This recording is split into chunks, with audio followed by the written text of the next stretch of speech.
అనిపిస్తుంది. తను హైదరాబాద్ వచ్చి మాట్లాడినవి మళ్ళీ ఆంధ్రప్రదేశ్లో అవి పొరపాటు సంకేతాలు ఇవ్వకుండా ప్రత్యర్థులు మరో విధంగా చిత్రించకుండా, ఎందుకంటే వైసీపీ వాళ్ళు అప్పటికే పేర్ని నాని కానీ అప్పుడు రాంబాబు కానీ మిగతా మీడియా వ్యాఖ్యలు అలా వచ్చి వాళ్ళందరూ తీవ్రంగా రకరకాల వ్యాఖ్యలు చేశారు. సో ఈ నేపథ్యంలో ఆయన అక్కడికి వెళ్ళి ఏం చెప్తున్నారు, ఇక్కడ వాళ్ళని మీరు అదంతా అలా అనడం సరికాదని చెప్పడానికి వెళ్ళానే కానీ నేనేమి ఇంకో విధంగా కాదు. ఇంకా ఎక్కడి దాకా వెళ్ళారంటే తన మీద కొంతమంది దాడి చేశారా, లేదా ధ్వజం ఎత్తారా, సవాళ్ళు చేశారా మనం చెప్పలేం. కానీ మహాత్మా అది చిరంజీవి తీశారు కానీ శంకర్ దాదా జిందాబాద్, కానీ నిజానికి దాదా గాంధీగిరి పవన్ కళ్యాణ్ చేసినట్టు కనిపిస్తుంది. కేటీఆర్ గారు ఇలా అన్నారు, కేటీఆర్ నా బ్రదరు కాబట్టి కేటీఆర్ నా గురించి తప్పుగా మాట్లాడిన వాడికి సమాధానం లేదు. గద్దర్ కూతురు ఆమె మాట్లాడారు, గద్దర్ కూతురికి వాళ్ళకు మాకు మంచి అనుబంధం ఉంది, వాళ్ళకి తెలుసు, ఒకవేళ తెలియక ఏదైనా మాట్లాడి ఉంటారేమో కానీ ఇంకోటి కాదు. ఆఖరికి గాంధీగిరికి పరాకాష్ట ఏమంటే మీ సభకు అనుమతి ఇవ్వలేదు కదా తెలంగాణ ప్రభుత్వం అంటే, రేవంత్ రెడ్డి గారు చాలా మంచివాడు కాబట్టి ఆయనకు తెలిసి ఉండదేమో ఇలా జరిగి ఉంటుందని. అంటే ఇంకా ఖచ్చితంగా చెప్పాలంటే ఒక అజాత్ శత్రువులాగా ఇంకా రేవంత్ రెడ్డితో లేదు, కేటీఆర్తో లేదు, లేకపోతే ఇంకొకరితో మాట్లాడిన వాళ్ళతో లేదు, అంతకుముందే లేదు. కాబట్టి ఆయన చెప్పాల్సినవి వీరావేశము సవాళ్ళు అన్నీ అయిపోయిన తర్వాత మళ్ళీ ఆయన అమరావతికి వెళ్ళి ఏ విషయంలో కూడా నేను వివాదం కానీ ఘర్షణ కానీ కోరుకోవటం లేదు, నేను చెప్పాను అంతే, రావడానికి రానివ్వండి, దేశంలో ఎక్కడికైనా వెళ్ళొచ్చు, ఈ సందేశం ఇవ్వడానికి మాత్రమే వెళ్ళానని ఒక విధంగా చెప్పాలంటే కొంచెం సర్దుబాటు కోసం ఆయన ఒక కసరత్తు చేశారనేది స్పష్టంగా కనిపిస్తుంది. అదే సమయంలో ఆంధ్రప్రదేశ్ ప్రజలు ఆంధ్ర విడిపోయిన తర్వాత ఉన్న పరిస్థితి ఏంటి, దీని గురించి కూడా ఆయన పొట్టి శ్రీరాములు నేను ప్రత్యేకించి చేస్తున్నాను. దేశంలో భాషా ప్రయుక్త రాష్ట్రాలు కావాలి, భాష ఆధారంగా చైతన్యం కావాలి అన్న తీసుకొచ్చినటువంటి వ్యక్తి కాబట్టి పొట్టి శ్రీరాములు మనం తలుచుకోవాలి. కానీ ఆ పొట్టి శ్రీరాములను కూడా కులం కోణంతో చూస్తున్నారు. నాకు బాగా గుర్తుంది పుచ్చలపల్లి సుందరయ్య గారు మొదటి శాసనసభ సంగతి చెప్తున్నాను నేను. మొదటి శాసనసభలో ఆయన ప్రతిపక్ష 55లో రెండో సభ అంటే విడిపోయాక అక్కడ ఆయన మాట్లాడుతూ మెడ్రాస్ నుంచి విడిపోయే ఏర్పడినాం కర్నూలుకి వచ్చాక, కర్నూలులో శాసనసభ ఉన్నప్పుడు ఆయనకి ఎప్పుడు కోపడ్డు మామూలుగా రాజకీయ విమర్శలు తప్ప, సభలో ఒకసారి ఉగ్రరూపం దాల్చేటంటే అందరూ ఆశ్చర్యపోయారు. సుందరయ్య గారికి అలుగుటేరుంగని మహామహితాత్ముడు అజాత శత్రుడే అలిగినాడు అన్నట్టు ఈయన ఇంత కోపడ్డారు. ఏంటంటే ఒక ఇండిపెండెంట్ సభ్యుడు పొట్టి శ్రీరాములు యొక్క కులాన్ని ప్రస్తావించారట.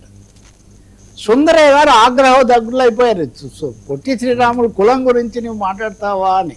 ఇప్పుడు అనుకోకుండా నాకు అది గుర్తొచ్చింది, పొట్టి శ్రీరాములు విగ్రహం సమయంలో కూడా కొంతమంది ఇలాంటివి తీసుకొచ్చారని. పవన్ కళ్యాణ్ దాన్ని తీసుకొని ఆ విషయాన్ని కాదు, శ్రీరాములు పొట్టి శ్రీరాములు ఆదర్శం గుర్తు రావాలని నేను ఇలా చేశానని వెళ్ళని గుడ్.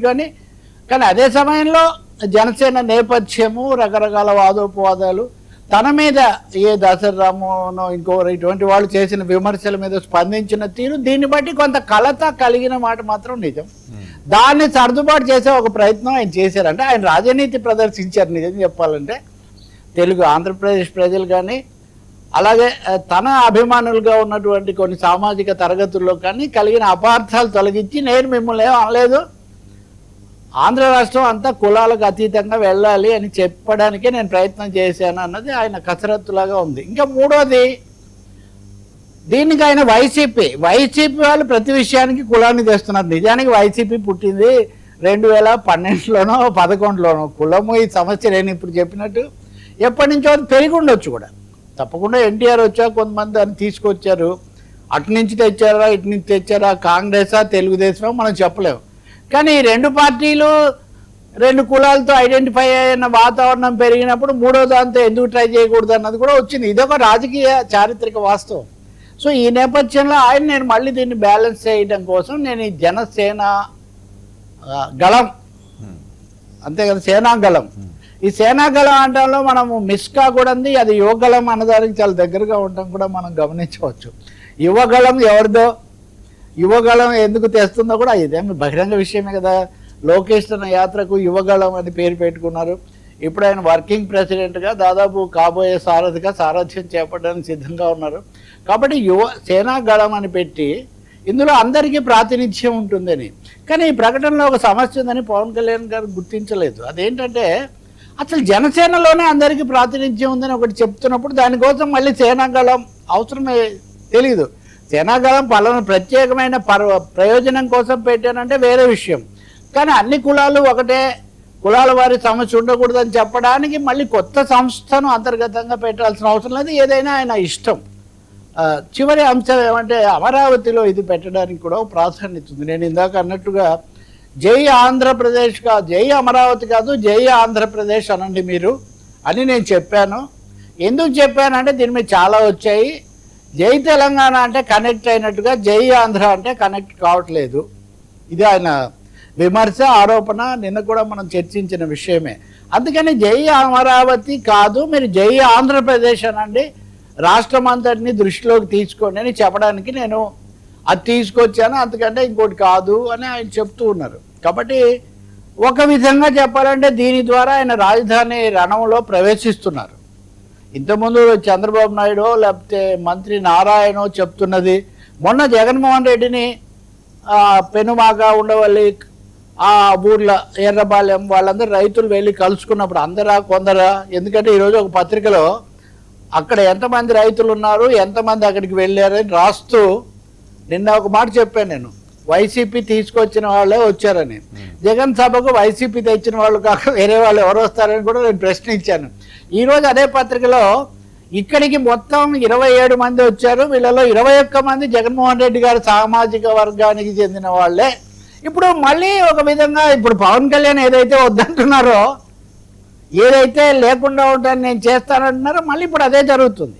ఇప్పుడు ఇంతకాలం అమరావతి ఫలానా తరగతికి సంబంధించిందని వాళ్ళు ప్రచారం చేశారని విమర్శిస్తుంటే, ఇప్పుడు జగన్ను కలుసుకున్న వాళ్ళు ఫలానా వర్గానికి సంబంధించిన వాళ్ళు అంటే రాజధానిలో సరికొత్త గీతలు గీయబడుతున్నాయని ఒక సందేహం కలుగుతుంది. సో ఇలాంటి సమయంలో పవన్ కళ్యాణ్ ఒక మాట మాత్రం చెప్పారు, ఇప్పుడు రాజధానికి 3 రాజధానులు అన్నారు మీరు, అవ్వలేదు. ఇప్పుడు మావిగన్ అని మళ్ళీ పేరు కూడా గుర్తు రాలేదని కొంచెం అపహాస్యం చేశారు. మొదటిసారి ఆయన మావిగన్ అన్న దాని మీద వ్యాఖ్యానం చేశారు.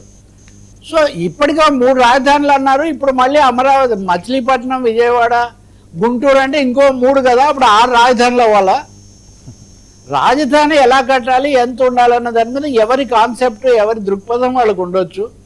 కానీ అందరం కలిసి ఏదో 30,000 ఎకరాలు తీసుకున్నాం, ఇక్కడ కట్టాలనుకున్నాం, అన్ని పార్టీలు ఆ సభలో మీరు కూడా ఉన్నారు. కాబట్టి ఏదో ఒక దాంతో ముందుకు పోదాము. ఎక్కడికో చోటి ముందుకు పోకపోతే ఇది ఎప్పటికీ అవ్వదు. ఇదే మాట ఇప్పుడు జగన్మోహన్ రెడ్డి నోట్లో కూడా 30 ఏళ్ళ వరకు అవదని ఆయన అంటున్నాడు.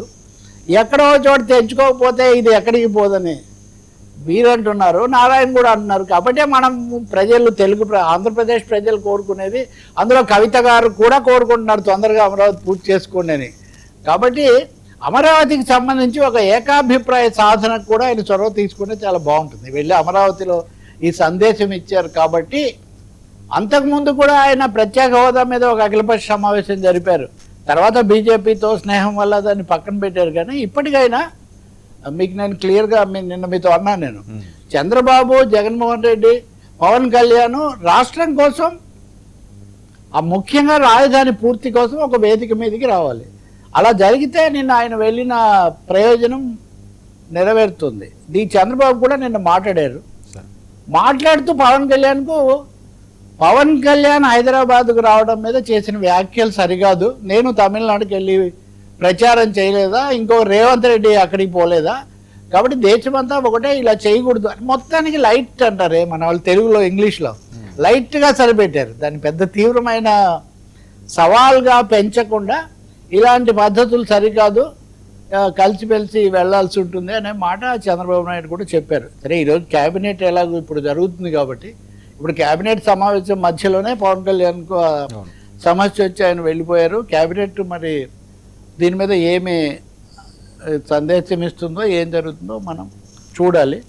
బట్ హైదరాబాద్ నుంచి అమరావతి వరకు సేనాని ఒక రాజకీయ యాత్ర జరపటము, 2 చోట్ల 2 సందేశాలు